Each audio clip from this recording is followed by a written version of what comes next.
Конкурсот за годинешните награди на Друштвото на писатели на Македонија е на чекор од својата завршница. Тројцата кандидати за наградата Мост, најдобра книга напишана на некој од јазиците на националностите во Македонија, беа познати од самиот почеток. Минатата недела беа обзначени финалистите на наградата Димитар Митрев за најдобра збирка критика или есеистика, а сега познати се и финалистите за наградите Стале Попов за најдобра прозна книга, Ацо Шопов за најдобра збирка поезија и Ванчо Николевски за најдобра книга за деца и млади. Следуваат 5 списоци со сите 15 финалисти за наградата Стале Попов, Ветрилиште, Кој го уби Едгар Алан По, Приказничар.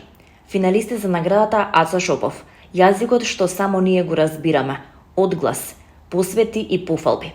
Финалисти за наградата Ванчо Николевски, Бакнежи на небото со големо Д, првото Жарче Љуб. Финалисти за наградата Димитар Митрев, Книжевни паметници, жени во македонската книжевност од 19 век, Дом во тишина.